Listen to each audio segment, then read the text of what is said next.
Hai, Assalamualaikum warahmatullahi wabarakatuh.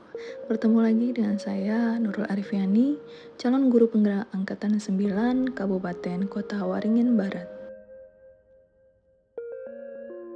Pada kesempatan kali ini, saya akan membahas tentang koneksi antar materi modul 3.1, pengambilan keputusan berbasis nilai-nilai kebajikan sebagai pemimpin.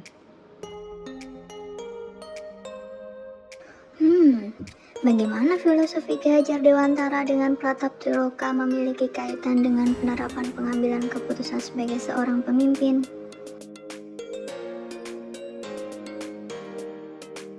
Filosofi Pratap Triloka yaitu semboyan Engarso Tulodo yang Madyo Mangunkarso, Tuturi Handayani, yang artinya di depan memberi contoh, di tengah memberi motivasi, di belakang memberi dorongan. Engarso Tulodo berarti dalam pengambilan keputusan harus mengambil yang dapat dijadikan teladan, sekaligus juga harus menjadi contoh yang baik dalam menjalankan keputusan yang diambil. Ing Madyo Mangunkarso berarti pemimpin memberikan seluruh pikiran dan tenaga untuk menciptakan prakarsa atau ide keputusan yang dapat memajukan dan mengakomodasi semua kepentingan sekolah. Tutwuri Handayani berarti keputusan yang diambil merupakan bentuk dukungan dan dorongan agar orang lain dapat mengembangkan potensi dirinya menjadi semakin lebih baik. Nah, intinya berarti dalam mengambil keputusan yang berpihak pada murid harus mengutamakan nilai kebajikan dan bertanggung jawab harus memperhatikan 4 paradigma, 3 prinsip, serta 9 langkah pengambilan dan pengujian keputusan. Lalu, bagaimana nilai-nilai yang tertanam dalam diri kita berpengaruh kepada prinsip-prinsip yang kita ambil dalam pengambilan suatu keputusan?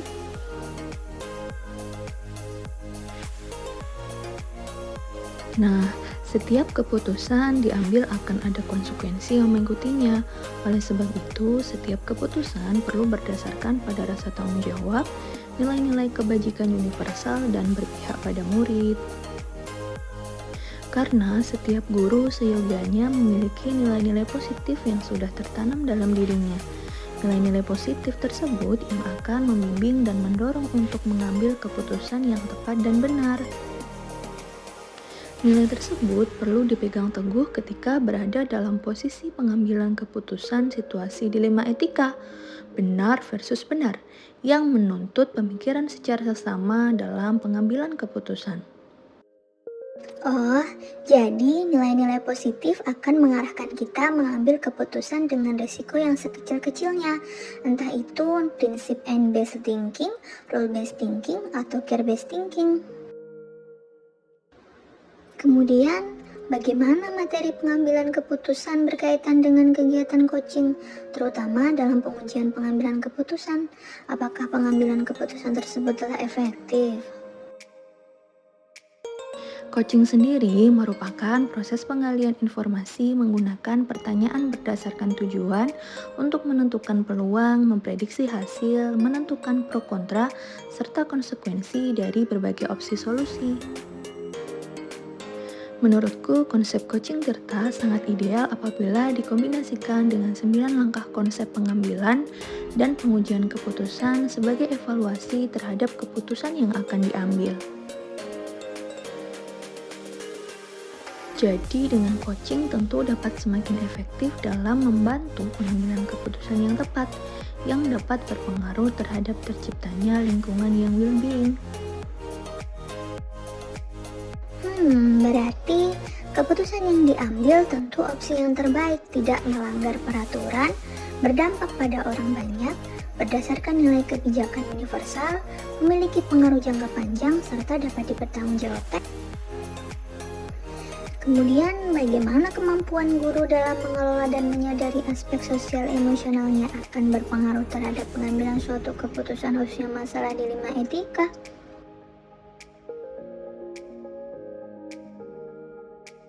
Dalam proses pengambilan keputusan yang bertanggung jawab, diperlukan kompetensi sosial emosional seperti kesadaran diri, pengelolaan diri, kesadaran sosial, dan keterampilan berhubungan sosial. Sehingga diharapkan proses pengambilan keputusan dapat dilakukan secara sadar penuh atau mindfulness terhadap berbagai pilihan, konsekuensi, dan meminimalisir kesalahan dalam pengambilan keputusan. Karena jika keputusan tersebut tidak didasari dengan kesadaran sosial emosionalnya, akibatnya dapat merugikan salah satu pihak maupun dampak jangka panjang terlebih saat menghadapi situasi dilema etika. Lalu, bagaimana pembahasan studi kasus yang fokus pada masalah moral atau etika kembali kepada nilai-nilai yang dianut seorang pendidik?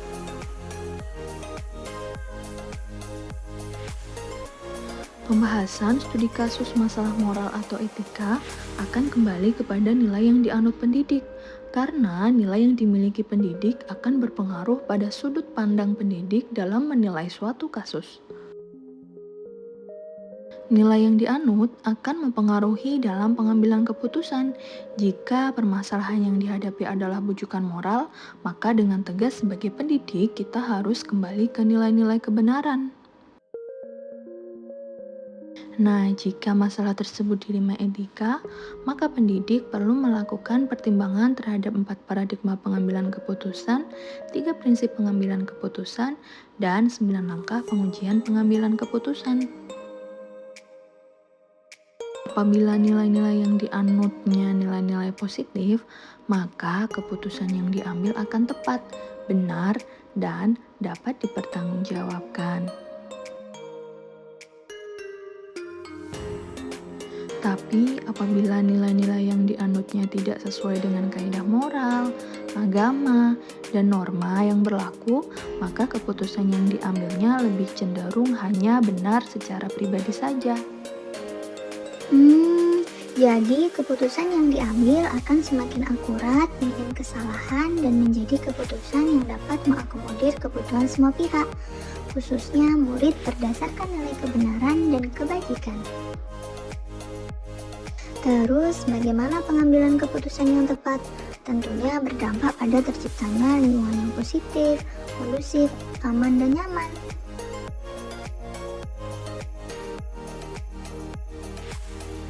Dalam pengambilan keputusan yang tepat, yang mampu mengakomodasi semua kepentingan dari pihak-pihak yang terlibat, dan minim konsekuensi, tentu diperlukan serangkaian proses dan tahapan yang tepat.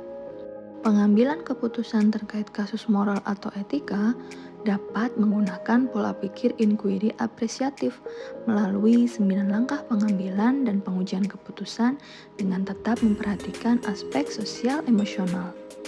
Selain itu, pengambilan keputusan positif yang berdampak panjang perlu memperhatikan 3 unsur pengambilan keputusan yang akan berperan menciptakan lingkungan yang positif, kondusif, aman, dan nyaman atau well-being. Kemudian, apakah tantangan-tantangan di lingkungan Anda untuk dapat menjalankan pengambilan keputusan terhadap kasus-kasus dilema etika ini? Adakah kaitannya dengan perubahan paradigma di lingkungan Anda?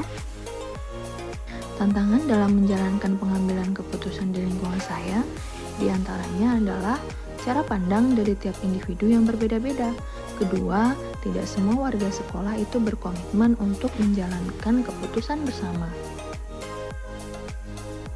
Lalu yang ketiga, keputusan yang diambil kadangkala tanpa sepenuhnya melibatkan guru, sehingga muncul banyak kendala-kendala dalam proses pelaksanaannya. Oleh karena itu, komitmen saling menghargai serta tidak memaksakan kehendak, serta selalu mengedepankan musyawarah dan komunikasi yang baik, tentu akan sangat membantu dalam menghadapi tantangan ini. Kemudian, apakah pengaruh pengambilan keputusan yang diambil dengan pengajaran yang memerdekakan murid-murid kita? Bagaimana kita memutuskan pembelajaran yang tepat untuk potensi murid kita yang berbeda-beda? Pengaruh pengambilan keputusan dalam pengajaran adalah terciptanya merdeka belajar, yaitu adalah murid bebas mengembangkan diri sesuai bakat, minat, dan potensinya tanpa ada paksaan dan tekanan dari pihak manapun. Untuk mengakomodir pembelajaran sesuai kebutuhan belajar, diawali dengan mengetahui kesiapan, minat, dan profil belajar siswa, serta penggunaan model pembelajaran berdiferensiasi dengan didukung penerapan KSE. Jadi guru hanya sebagai fasilitator dan pembelajaran berpusat pada siswa.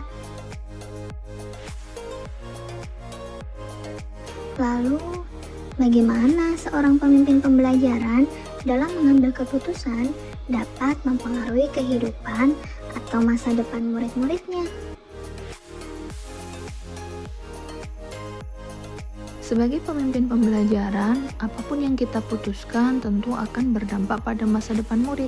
Untuk itulah, dibutuhkan pengambilan keputusan yang bertanggung jawab, yang berpihak pada murid, dan berdasarkan nilai-nilai kebajikan. Pendidik yang mampu mengambil keputusan secara tepat akan memberikan dampak akhir yang baik dalam proses pembelajaran sehingga mampu menciptakan well-being murid untuk masa depan mereka yang lebih baik. Betul itu. Akan tetapi, kalau mengambil keputusan yang kurang tepat tentu akan berdampak sebaliknya. Lalu, apakah kesimpulan akhir yang dapat Anda tarik dari pembelajaran modul materi ini dan keterkaitannya dengan modul-modul sebelumnya? Pengambilan keputusan yang bijak perlu melewati proses agar menghasilkan keputusan yang berpihak pada murid, seperti modul pertama, filosofi pendidikan menurut Ki Hajar Dewantara, yaitu menuntun potensi anak untuk mencapai selamat dan bahagia. Lalu, dalam melihat suatu masalah, hendaknya memahami nilai-nilai dan peran sebagai pemimpin pembelajaran. Dengan memahami nilai dan peran tersebut, dapat menjadi pengingat saat akan mengambil sebuah keputusan. Pengambilan keputusan berkaitan dengan visi perlu menerapkan budaya positif dan menggunakan pola pikir inquiry apresiatif sehingga hasilnya dapat menciptakan lingkungan well-being untuk tumbuh kembang murid. Dalam pengambilan keputusan kebutuhan belajar murid, sebagai pendidik harus memiliki mindfulness atau kesadaran penuh dan kompetensi sosial emosional untuk menghantarkan muridnya menuju belajar Pancasila dan merdeka belajar sesuai dengan minat dan gaya belajarnya. Kemudian, keterampilan coaching dengan alur tirta akan membantu orang lain untuk menemukan solusi atas masalah mereka sendiri, serta memprediksi hasil dan pilihan yang berbeda dalam pengambilan keputusan. Sejauh mana pemahaman Anda tentang dilema etika dan bujukan moral, 4 paradigma pengambilan keputusan, 3 prinsip pengambilan keputusan, dan 9 langkah pengambilan dan pengujian keputusan? Dalam pengambilan keputusan akan dihadapkan pada 2 situasi, yaitu dilema etika, yakni situasi 2 keputusan yang sama-sama benar, sedangkan bujukan moral yakni kondisi keputusan antara benar versus salah. Secara umum, paradigma situasi dilema etika ada 4, yaitu individu lawan masyarakat, keadilan lawan kasihan, kebenaran lawan kesetiaan, dan jangka pendek lawan jangka panjang. Lalu, prinsip dalam pengambilan keputusan dilema etika ada 3, yakni berpikir berbasis hasil akhir, end-based thinking, berbasis peraturan, rule-based thinking, berbasis rasa peduli, care-based thinking. Nah, suatu pengambilan keputusan walaupun berdasarkan prinsip tetap memiliki konsekuensi, maka setiap keputusan yang diambil harus didasarkan pada tanggung jawab, nilai kebajikan universal, dan berpihak pada murid. Nah, untuk memastikan bahwa keputusan yang diambil adalah keputusan yang tepat, perlu dilakukan pengujian melalui 9 tahapan. 1. Mengenali nilai-nilai yang saling bertentangan. 2. Menentukan siapa yang terlibat. 3. Kumpulkan fakta-fakta yang relevan. 4. Pengujian benar atau salah. 5. Pengujian paradigma benar lawan benar. 6. Melakukan pilihan 3 prinsip resolusi. 7. Investigasi opsi trilema. 8. Buat keputusan, terakhir lihat lagi keputusan dan refleksikan. Hal yang tak terduga yang saya temukan ternyata dalam pengambilan keputusan harus melalui 5 uji paradigma, uji legal, uji regulasi, uji intuisi, uji publikasi, uji idola, serta mampu memunculkan opsi investigasi trilema. Karena selama ini saya berargumen jika pengambilan keputusan cukup dengan mengambil keputusan yang memiliki risiko paling sedikit terhadap institusi maupun diri sendiri. Nah, sebelum mempelajari modul ini, pernahkah Anda menerapkan pengambilan keputusan sebagai pemimpin dalam situasi moral dilema? Bila mana pernah, apa bedanya dengan apa yang Anda pelajari di modul ini? Sebelum mempelajari modul ini, saya pernah mengambil keputusan dengan situasi dilema etika. Namun, yang saya lakukan hanya sebatas pada pemikiran didukung dengan beberapa pertimbangan yang penting tidak merugikan. Tapi setelah mempelajari modul ini, ternyata penyelesaian kasus perlu diselesaikan dengan langkah pengambilan keputusan yang berdasar nilai kebajikan agar keputusan yang diambil itu dapat dipertanggungjawabkan. Lalu, bagaimana dampak mempelajari konsep ini buat Anda? Perubahan apa yang terjadi pada cara Anda dalam mengambil keputusan sebelum dan sesudah mengikuti pembelajaran modul ini? Setelah mempelajari modul mengenai pengambilan keputusan berdasar nilai kebajikan, saya memiliki pandangan lain tentang penyelesaian sebuah kasus. Dulu hanya sebatas pemikiran didukung dengan beberapa pertimbangan saja. Nah, sekarang pengambilan keputusan ternyata perlu mempertimbangkan nilai kebajikan, tahapan pengujian keputusan agar dapat mengambil keputusan yang bertanggung jawab, minim konsekuensi, dan mengakomodasi berbagai pihak. Pertanyaan yang terakhir, seberapa penting mempelajari topik modul ini bagi Anda sebagai seorang individu dan Anda sebagai seorang pemimpin? Menurut saya, sangat penting bagi kita, baik sebagai individu maupun pemimpin, untuk mempelajari modul ini, karena kedepannya akan banyak situasi atau kasus yang akan terselesaikan dengan efektif dan efisien.